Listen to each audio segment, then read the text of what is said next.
I was having your boy Rico from Street Schools, and hey, we signed a linebacker. Now, it's not the most impactful linebacker. It's not a game-changing linebacker.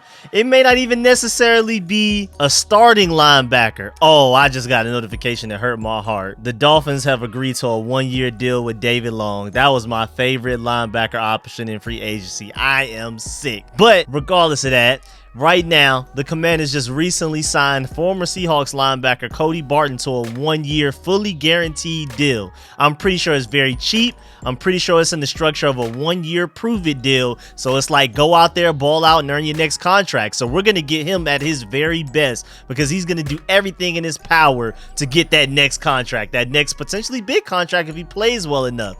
Not sure if he'll ever be that good, but at the very least, and we're going to dive into his weaknesses and strengths, his production, a lot of his stats, and what I've seen so far on tape and a little bit that I've watched. At the very least, we're getting a really good special teams guy, and at the very least, we're getting a guy that is better than David Mayo. It's not saying much, but hey, David Mayo's better than Jon Bostic, and this guy's better than David Mayo. So at the very least, we shouldn't have to see one or both of those guys at any point this season. Khaleke Hudson, if he looks as good as he did in that Cowboys game moving forward, if he's following that trajectory, he's a good linebacker, at least solid. Jamin Davis is getting better and better and better all the time. Cole Holcomb solid when healthy. If Cody Barton is at the very least an improvement to David Mayo, then I'll take it. Not a game changer, not even necessarily a potential starter, but we got to dive into why we brought this guy in. But before we do, make sure you subscribe to the channel, hit the bell next to the subscription button so you get a notification immediately and every time I release an informative and opinionated video just like this one. Make sure you pull up every Sunday for the call-in live show or open up the phone lines and you call in to the show, ask whatever questions you may have, start a debate topic, give your opinions on anything, and of course, man, make sure y'all stay tuned for everything free agency, everything draft, film sessions coming up for draft prospects, more mock drafts on the way as well, especially after we make a lot of free agency signings. That's going to change a few things, so I got to work on a post free agency mock draft as well, and then I have some other interesting strategies, scenarios for mock drafts, like a trade up one, a one where we focus primarily on defense because we already have a lot going on offense. So make sure you stay tuned for all of that, and without further ado, let's get it.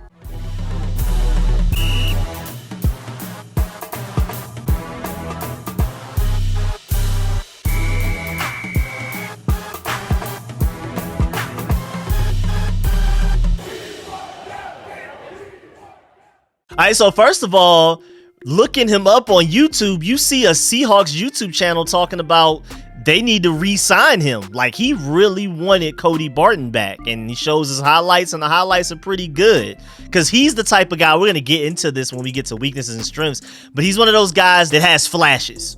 Sometimes he looks like a really good linebacker, but then he's pretty inconsistent. Now, he did start to get better throughout the season and become more and more consistent as the season went on. But he's one of those guys that flashes, but is inconsistent. But at the very least, he has flashes. Whereas like David Mayo and Jon Bostic, at their best, they have a decent play. But most of the time, they're just unplayable on the field. This guy looks like some plays he should be getting paid good money, and then some plays it's like, why is he even on the team type of thing. So it's kind of weird. But if you're only looking at his highlights, you would think, oh man, we just got ourselves a steal type of thing. But he's inconsistent. We have to work on that. But again, there's Seahawks YouTubers out there wishing that they would have ended up getting them back. And unfortunately, he was largely and incorrectly blamed for a lot of the Seahawks defense issues, especially against the run. But again, if you really watch his tape, the little bit I've watched, I just saw a big difference from the beginning of the season to the end of the season as far as run fits, run stopping, coverage, everything. He looks like a different linebacker. Again, I'm not expecting him to come in and be that best version of himself all the time. Again, that's why I don't necessarily see him being a starter, but a contributor as part of a rotation. I'm cool with it because at the very least, again, at the very least, it may not be saying much, but at the end of the day, he's better than David Mayo and Jon Bostic, and I'm just happy about that for sure, especially if it's a very cheap one-year deal.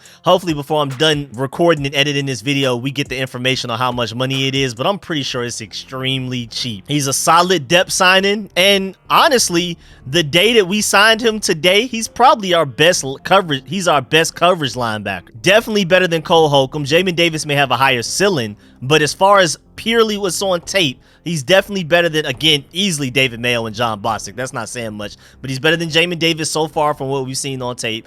Definitely better than Cole Holcomb, and we got to see more from Khaleke Hudson because he's a safety linebacker hybrid type of guy. So if anything, coverage should be his specialty, but as of right now, Cody Barton today, you can argue is our best coverage linebacker. It's between him and Jamin Davis, which again isn't saying much, but still, he immediately comes in and has a role for the defense. He's mostly here to be a strong special teams player, but he also has a defined role for when we need to play him on the field.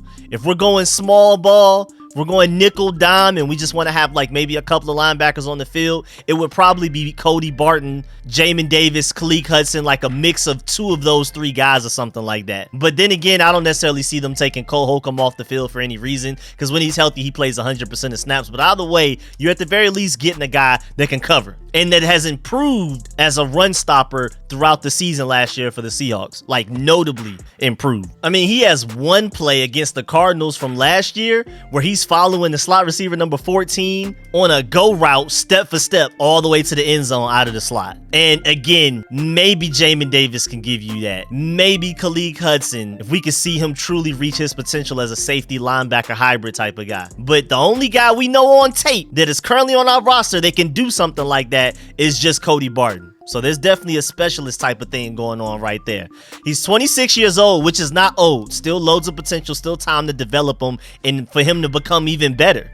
And then he's a 2019 third rounder. So there was potential there that other NFL teams saw, and he just hasn't necessarily reached it. But again, at times he flashes it, but he just hasn't been consistent enough. He's a 4-year vet. He had 11 starts last year. And just last year alone, off of 11 starts, he had 136 tackles, 4 tackles for losses, and 2 sacks. He played in every game, but he technically only started 11 of them. So if we're talking about numbers, that's basically Cole Holcomb right there. And I'm not mad at that. Again, with the ceiling to get better, cool with that. Cole Holcomb is really good against the run. Cody Barton is really good against the pass. So we're working on something right here. And again, he's like a nice depth signing that we can bring in on obvious passing downs. And at the very least, he's going to be a very strong special teams contributor. So if we end up cutting David Mayo, if he doesn't end up making a 53-man roster, which at this point, I'm pretty sure is highly unlikely.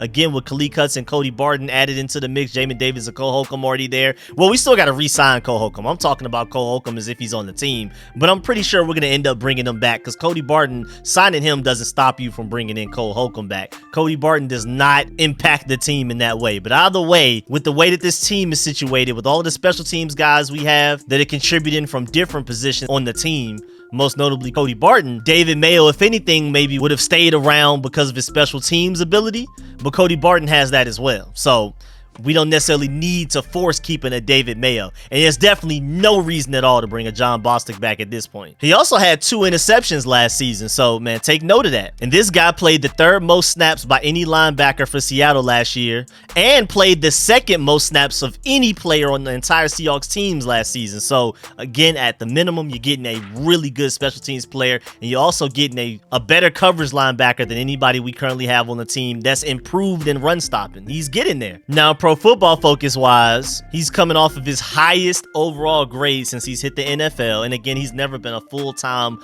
all season long starter yet. But last season is the most games that he's ever started in the season. He had a 63.7 overall grade, 64.4 run defense grade, 63.1 pass rush, and a 60 coverage grade. I'm surprised because again, on tape, coverage is his best thing. That's his best trait easily to me.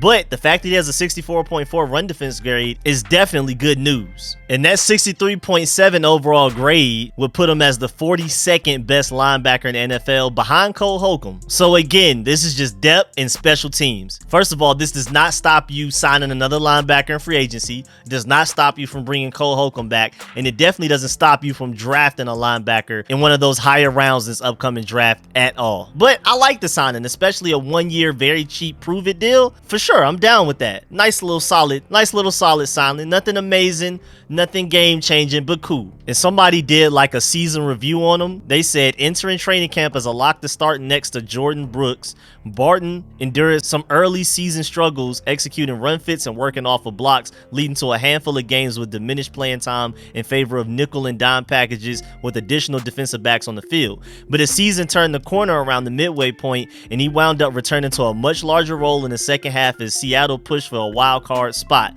finishing with career highs in tackles, passes, defense 6, interceptions 2, and sacks with 2, while logging 895 defensive snaps. He ranked second on the team in tackles and 5th in passes defense, growing into a steady all-around linebacker. So I'm willing to take a risk on that guy. Again, this is nothing to write home about, but I'm not mad at all. Now, what I am upset about is the Dolphins having arguably the best offseason out of any team in the NFL, because now they just signed my boy David Long that I wanted really bad on a little cheap 2-year deal, like less than $6 million a year type of stuff. I'm highly upset about that.